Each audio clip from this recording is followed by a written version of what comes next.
Assalamualaikum warahmatullahi wabarakatuh. Halo, apa kabar semuanya? Bertemu lagi dengan saya pada pembelajaran sejarah kebudayaan Islam. Apakah teman-teman semua sudah siap untuk belajar SKI hari ini?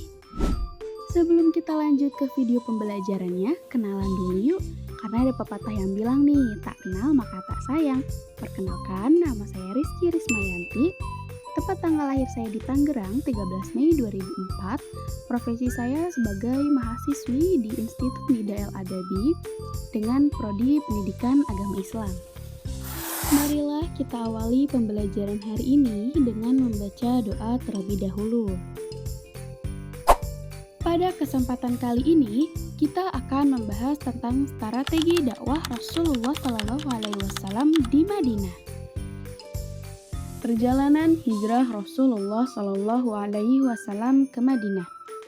Sebelum hijrah ke Madinah, Rasulullah dan para sahabat mengalami berbagai penindasan dari kaum Quraisy di Mekah karena mereka mempertahankan keimanannya. Melalui Bai'at Aqabah, penduduk Yathrib mengundang Rasulullah untuk tinggal di kota mereka. Setelah hijrah, Yathrib dikenal sebagai Madinah, kota yang berperadaban. Hijrah bukan sekedar berpindahan tempat, tetapi menjadi awal terbentuknya masyarakat Islam yang kuat, damai, dan memiliki sistem kehidupan yang teratur. Setelah tiba di Madinah, langkah pertama yang dilakukan Rasulullah adalah membangun Masjid Nabawi. Masjid ini tidak hanya berfungsi sebagai tempat ibadah, tetapi juga menjadi pusat berbagai aktivitas umat Islam. Disinilah Rasulullah SAW mengajarkan ilmu agama, membina akhlak para sahabat, bermusyawarah untuk menyelesaikan berbagai persoalan, menerima tamu, sampai merancang strategi dalam memimpin masyarakat. Dari sini kita dapat memahami bahwa Rasulullah menjadikan pendidikan, persatuan, dan pembinaan karakter sebagai fondasi utama dalam membangun peradaban Islam di Madinah. Strategi yang kedua yang dilakukan oleh Rasulullah adalah mempersaudarakan kaum Muhajirin dan kaum Ansor. Langkah ini menjadi salah satu fondasi penting dalam membangun masyarakat Islam di Madinah. Kaum Muhajirin adalah kaum muslimin yang berhijrah dari Mekah. Mereka rela meninggalkan kampung halaman, keluarga, serta harta benda demi mempertahankan keimanan kepada Allah Subhanahu wa Ta'ala. Sementara itu, kaum Ansor adalah penduduk Madinah yang menyambut kedatangan mereka dengan penuh keikhlasan dan kasih sayang. Rasulullah kemudian mempersaudarakan kedua kelompok tersebut sehingga mereka saling membantu, berbagi rezeki, bekerja sama, bahkan saling mendukung dalam memenuhi kebutuhan hidup. Dengan cara ini, rasa persaudaraan tumbuh lebih kuat daripada perbedaan suku, asal, daerah, maupun status sosial. Strategi ini membuktikan bahwa persatuan, kepedulian, dan semangat saling menolong merupakan kunci utama dalam membangun masyarakat yang kuat, harmonis, dan berlandaskan nilai-nilai Islam.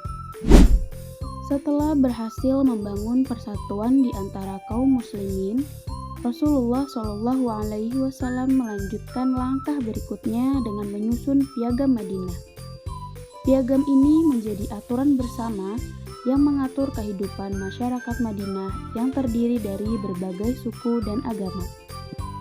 Bukan hanya umat manusia, tetapi juga kaum Yahudi dan kelompok masyarakat lainnya sepakat untuk hidup berdampingan dalam wilayah dengan hak dan kewajiban yang sama.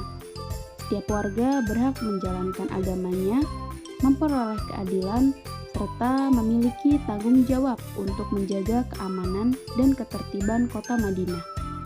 Melalui Piagam Madinah, Rasulullah menunjukkan bahwa keberagaman bukanlah penghalang untuk hidup rukun, justru saling menghormati, bekerja sama, dan menjunjung tinggi keadilan, masyarakat yang damai dan harmonis dapat terwujud.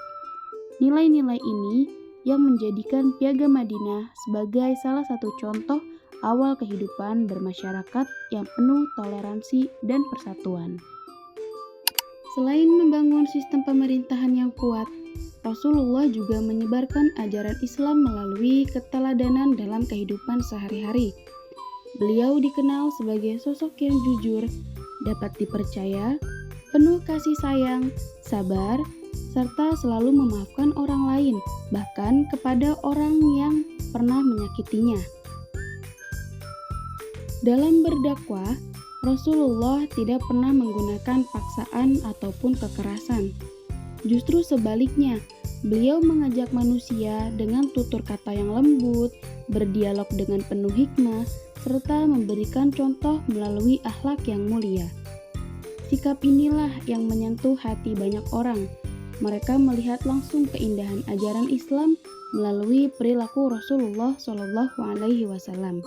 Sehingga akhirnya memeluk Islam bukan karena terpaksa, melainkan atas kesadaran dan keyakinan dari dalam hati mereka sendiri. Dari strategi dakwah Rasulullah SAW di Madinah, kita dapat mengambil banyak pelajaran yang masih relevan sampai saat ini, di mana beliau mengajarkan kita betapa pentingnya dalam mengutamakan persatuan, menyelesaikan setiap persoalan melalui musyawarah, serta menghormati perbedaan agama, suku, dan latar belakang. Rasulullah SAW juga menunjukkan bahwa dakwah yang paling efektif adalah melalui akhlak yang mulia dan keteladanan. Selain itu, beliau menjadikan ilmu dan pendidikan sebagai pondasi utama dalam membangun masyarakat yang beriman, berilmu, dan berakhlak. Nilai-nilai inilah yang nantinya dapat kita terapkan dalam kehidupan sehari-hari. Sampai di sini pembahasan kita tentang strategi dakwah Rasulullah SAW di Madinah. Dari kisah ini, kita bisa mengambil pelajaran bahwa keberhasilan dakwah ini tidak hanya dibangun dengan perkataan, tetapi juga dengan persaudaraan, pendidikan, kebijaksanaan, serta akhlak mulia. Semoga nilai-nilai yang dicontohkan Rasulullah dapat menginspirasi kita untuk menjadi pribadi yang lebih baik, saling menghargai, serta membawa manfaat bagi orang-orang di sekitar kita. Terima kasih sudah menyaksikan video ini. Semoga bermanfaat dan menambah semangat kita untuk terus belajar serta meneladani Rasulullah SAW. Wassalamualaikum warahmatullahi wabarakatuh.